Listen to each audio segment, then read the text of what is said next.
മെയിൻ്റനൻസിൻ്റെ കഥയാണ് പറയാനുള്ളത്. സംഭവം ആ സമയത്ത് അവിടെ വെച്ച് വീഡിയോ എടുക്കാൻ പറ്റിയില്ലായിരുന്നു. ചില വീഡിയോകളൊക്കെ ഞങ്ങൾ ഉൾപ്പെടുത്തിയിട്ടുണ്ട്. വീഡിയോ എടുക്കാൻ പറ്റാമെന്ന് പറഞ്ഞാൽ സിറ്റുവേഷൻ ആയിരുന്നു. മൊത്തത്തിൽ ഓഫ് ആയിക്കൊണ്ടിരിക്കുകയാണ്. സാധാരണ ടെക്നീഷ്യന്മാർക്കൊന്നും അങ്ങനെ ഒരു കംപ്ലൈൻറ്റ് വരാറില്ല എന്നുള്ളത് കൊണ്ട് മാത്രമാണ് ഞാൻ ഈ വീഡിയോ നിങ്ങളുടെ മുമ്പിലേക്ക് എത്തിക്കാൻ ഞാൻ നോക്കുന്നത്. കൂട്ടുകാരെ, കംപ്ലൈൻ്റ് ഉള്ള DB ഇതാണ്.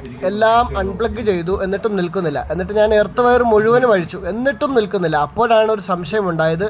സാധാരണ നമ്മുടെ DBക്കകത്ത് ഇങ്ങനെ ഒരു കംപ്ലൈൻറ്റ് വരികയാണെങ്കിൽ, ELCB ട്രിപ്പ് ആവുകയാണെങ്കിൽ എല്ലാ ഇലക്ട്രീഷ്യന്മാരും ചെയ്യുന്ന പരിപാടി എല്ലാ MCB ഓഫാക്കി നോക്കിയിട്ട് ഏത് സർക്യൂട്ടാണോ കംപ്ലൈൻറ്റ് ആ സർക്യൂട്ടിൻ്റെ കംപ്ലൈൻറ്റ് കണ്ടുപിടിക്കുക എന്നുള്ളതാണ് നമ്മളെല്ലാവരും ചെയ്യാറുള്ളത്. ട്രിപ്പ് ആയിക്കൊണ്ടിരിക്കുകയാണ് ELCB.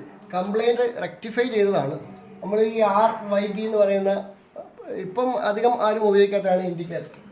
ഈ ഇൻഡിക്കേറ്റർ കംപ്ലൈൻ്റ് ആയിട്ടാണ് ഇത് ട്രിപ്പ് ആയിക്കൊണ്ടിരുന്നത്. നമ്മളത് റെക്ടിഫൈ ചെയ്തു, അത് ഒഴിവാക്കുകയാണ്. ഇനി അതില്ല, പകരം നമ്മൾ വേറെ സംവിധാനം ഇവിടെ ചെയ്തു കൊടുക്കും. സംഭവം ഒരല്പം ചുറ്റിച്ചെങ്കിലും നമ്മൾ കണ്ടുപിടിച്ചു. കാരണം ഇങ്ങനെ ഒരു കംപ്ലൈൻറ്റ് വരാൻ ചാൻസ് വളരെ കുറവാണല്ലോ.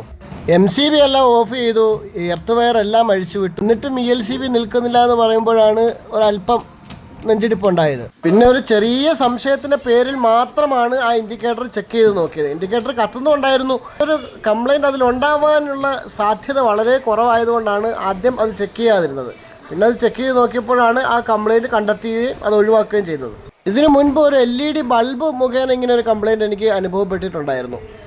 അങ്ങനെ മെയിൻ്റനൻസ് റെക്ടിഫൈ ചെയ്തിട്ടുണ്ട്. കംപ്ലൈൻറ്റിൽ ഓക്കെ ആയിട്ട് ക്ലോസ് ചെയ്യുക, DB ക്ലോസ് ചെയ്യുകയാണ്. ഇത് 3 ഒഴിവാക്കിയിട്ടുണ്ട്. ഈ ഇൻഡിക്കേറ്റർ 3 ഒഴിവാക്കിയിട്ടുണ്ട്. സംഭവം ഇങ്ങനെയൊരു കംപ്ലൈൻറ്റ് എൻ്റെ ജീവിതത്തിൽ ഇത് ആദ്യമായിട്ടാണ് ഉണ്ടായിട്ടുള്ളത്. കൂട്ടുകാരെ, നിങ്ങൾക്കും ഇങ്ങനെയുള്ള അനുഭവങ്ങൾ ഉണ്ടായിട്ടുണ്ടെങ്കിൽ കമൻറ്റ് ബോക്സിൽ രേഖപ്പെടുത്താവുന്നതാണ്. കൂട്ടുകാരുടെയൊക്കെ അകമഴിഞ്ഞ പിന്തുണയൊക്കെ ഉണ്ടെങ്കിൽ മാത്രമേ ഇതുപോലുള്ള വീഡിയോകളൊക്കെ ചെയ്യാൻ പറ്റുകയുള്ളൂ. അതുകൊണ്ട് വീഡിയോ ഇഷ്ടമായാൽ സബ്സ്ക്രൈബ് ചെയ്യുക, മറ്റുള്ളവരിലേക്ക് ഷെയർ ചെയ്തെത്തിക്കുക.